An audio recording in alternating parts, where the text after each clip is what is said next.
Revelations chapter 12. A great sign appeared in heaven, a woman clothed with the sun, with the moon under her feet and a crown of 12 stars on her head. She was pregnant and cried out in pain as she was about to give birth.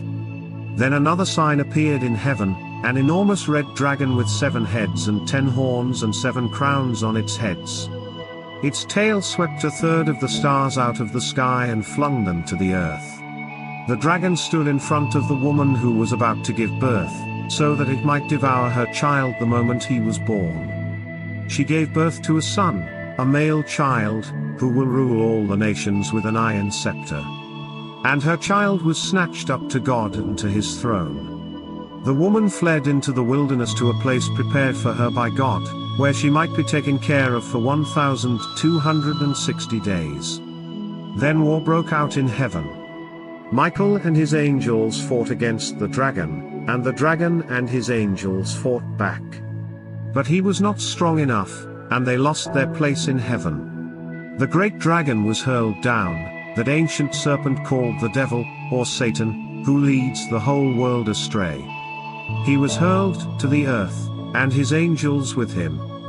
Then I heard a loud voice in heaven say, "Now have come the salvation and the power and the kingdom of our God, and the authority of his Messiah. For the accuser of our brothers and sisters, who accuses them before our God day and night, has been hurled down. They triumphed over him by the blood of the Lamb and by the word of their testimony. They did not love their lives so much as to shrink from death.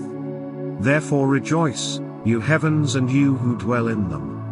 But woe to the earth and the sea, because the devil has gone down to you. He is filled with fury, because he knows that his time is short." When the dragon saw that he had been hurled to the earth, he pursued the woman who had given birth to the male child. The woman was given the 2 wings of a great eagle, so that she might fly to the place prepared for her in the wilderness, where she would be taken care of for a time, times and half a time, out of the serpent's reach. Then from his mouth the serpent spewed water like a river, to overtake the woman and sweep her away with the torrent. But the earth helped the woman by opening its mouth and swallowing the river that the dragon had spewed out of his mouth.